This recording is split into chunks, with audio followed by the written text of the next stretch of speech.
Mr. Greg Abbott hit up X, and stated that Texas is doing pretty good. This is his quote. He said, "New year, new milestones for the mighty Texas economy." And that's the whole length of it. But he posted that the real GDP for quarter 3 of 2023 in Texas grew at an annual rate of 7.7%, well ahead of the national rate of 4.9. That's a big difference. What's GDP? So GDP is the gross domestic product. Yeah. So just how much we're selling. Yeah. And okay, so the interesting thing about this is that all this growth for the United States as well as Texas is being attributed to concerts, movies, and restaurants. Wow. So as interesting, right, like right away you think, oh, well, people are struggling financially, right? Yes. Like, and that's a very inflation, all those things. super fair thing to say. But I'm just curious of. That's a lot of growth for a bunch of broke people. Yeah, Just kidding, we're all broke. Yeah, but then I think about like everybody talks about 2023 being like whatever, you know what I'm saying? What it is. Strapped and tight. Entertainment is like just a nice little avenue. It's a cheap escape. It's a cheap vacation, right? Yeah. So I deserve this, I'm curious if that speaks volumes to that. I wonder how much of it is credit card debt added probably. to. I mean, they don't talk about that in this article, but how much did our debt go up, on a, citizen metric? That's really interesting. And man, can you imagine art being the form that's carrying the GDP? That's what's happening. Which is kind of cool. Bring it to the next level. Make some more movies. But just put them on one of the streaming services that I already pay for. Please. Well, I hate that when I have to buy a movie that's on a streaming service I already pay for. I'm like, I'm already paying for you. Yeah. Why are you doing this to me? Just wait long enough, they'll all be on one of those streaming services. I'll forget about them. That's what will happen. Yeah. Typically, I don't ever buy them. I'm just like, oh well, that movie wasn't for me. Bye, you gotta go. For me, I'm really big on. I love movies. I love stories. Really?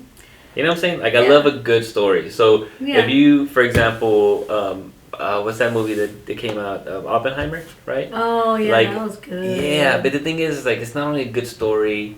Chris Nolan knows what he's doing. Mm-hmm. You know what I'm saying? In regards to how different camera angles, whatever. He just puts you in a story and lets you escape your little moment and just. Were you able to watch it all in one time? You didn't fall asleep. You didn't. No, and you know what? I took my dad to it too. Oh, you went at the theater. Yeah, okay. I took my dad so to you had no choice. You're like. Yeah, but my dad is notorious for knocking out, and he was engaged. Oh wow. So that's how nice. For me, it's if my dad is engaged, then because to get my dad's attention. Yeah. It's not easy. Yeah, we watched it home, so we did it too. Because, for one, we started super late when we did watch it, and I was like, we shouldn't be turning this on because I know we're not going to finish it. Yeah. And sure enough, we did not finish it. I really like going to the theaters because it just isolates the moment for a second. Yeah, makes you have to stop and actually not multitask or let me go throw something in the washer dryer. And then too, real quick, I'm going off on a little side note, but a little sidebar. But then the same thing is whenever you're in the audience, this is gonna sound so nerdy, but movies it should be an experience, right? Yeah. So for example, when Avengers came out, the Endgame, so there was a moment where you see the Thor hammer just slowly starting to move. And then it flies and then Captain America catches it. Yeah. Man, the theater went nuts. What? Being in with all that energy and everyone's oh, you know what I'm saying? That was really cool. And so going to the theaters, it offers you a really cool experience. It just depends. Depends on the movie's good. Yeah, that's true. Now, this is another sidebar. Yeah. Or sidebar. Yeah. Are you getting a little tired of the superhero movies? So, in a way, a little just worn out from them, another superhero. But not because they're superhero movies. It's the quality of the movies that have been depleting. You think so? Yeah, because Captain Marvel was not entertaining. They're not putting out rich content, and maybe, honestly, maybe because like it's played out, maybe that has a lot to do with it. But even then, like I'm a sucker for like a good movie. You know what I'm saying? So I don't care if it's the same thing over and over again. If you find a different way to tell that same story, it'd be good. So I don't. For me personally, it's not superhero fatigue. It's more like the storytelling. The quality of that hasn't been the best. You know, but then again, you can say like, well, I can see that. Well, check us out. But I'm not a huge superhero kind of movie, or especially not Marvel. Like when I was a kid, X-Men was the thing, you know, and so that's not like doesn't have a huge, you know, piece of the market. Yeah. But you know, being that it's all Marvel for the most part, that really does dominate. To me, it's all become ambiguous, you know, like it all looks the same to me now. Like I can't even decipher any of the movies from each other. Aside from some of the first Spider-Mans where I'm still like, oh, that's Spider-Man. This. Yeah. Aside from that, I'm just like, what? Yeah, well, they tried to it's build all the same thing. Yeah, they tried, and what has made Marvel so successful is right now crippling them. Is that they did this universe to where every movie is tied to each other one way or the other. Yeah. But now it's kind of falling on, it's like a little weight because there's so much movies in, and you know, to be very creative on an individual versus now you have to tie in certain things and then put cameos, like it just ends up being like too much, a little too much. But if you think of it like this, like if you watch the first Iron Man, right, and then watch Captain Marvel, you know what I mean, like if you watch those, it's a drastic difference in quality. I think I saw Captain Marvel, but to be honest with you, I'm not even sure if I've seen it. Yeah.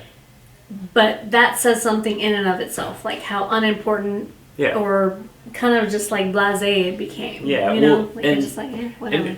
And I'm not saying Captain Marvel is a bad movie. I'm just saying in regards to quality and like wow, like there's some attachment to it, and not necessarily nostalgia. It's just the fact that it's just a good movie. You know what I'm saying? It just keeps you engaged.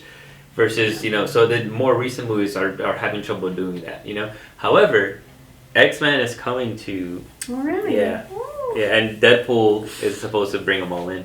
Oh, nice. Yeah, I'm sorry, I'm a nerd. I could talk about this I love X-Men. Yeah, they're coming in. Yeah, so we'll see. I think they're... favorites. Yeah, Wolverine's going to be in the next Deadpool movie. Oh, when is that coming out? Do you know? No, it is coming out this year, actually. That's like the most anticipated movie for a lot of people. Ooh. It's going to be good, guys. Add me to the list. Dude, we should all go watch it. Yes, that would be fun. What were we talking about?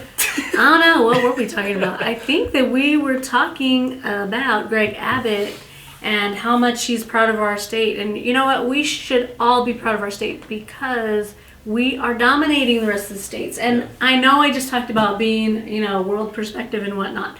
But when the closest people to me are succeeding and doing better, that makes me happy. Yeah. And I just hope that that keeps growing, you know, farther and farther out to where the circle's getting bigger and bigger of people who are, you know, succeeding, you know. And I think Texas is like kind of notorious, right, for kind of standing out. Everything's bigger, even everything is bigger. GDP. Yeah. But even then, like even down to like the market and all that, like it just stands out in general. But what earlier we talked about this like off camera, but I know that you said that the unemployment rate has pretty much kind of stayed the same and all that, which is really interesting because 2024 I really strongly feel like it's going to be really good for the industries, not necessarily for the unemployment rates. I heard and I saw that they're anticipating employment rates to potentially rise a little bit because people are going to stop hiring now because things are going to a balance and all that stuff. But that's a national quote. If it's in Texas, here things are growing so much, even like in the southern region and stuff like that, there's so much growth in Texas. We could possibly see those numbers remain the same, which is good, which is better than falling. Than the other side. Hey guys, thank you so much for checking out that little clip. Be sure to check us out every Monday at 11 o'clock. We do a premiere video or we do a live chat, so join on in, chime in, but also like and subscribe, share a video. You guys rock. Bye. いいのはしないですか。そういう、うるせえわ。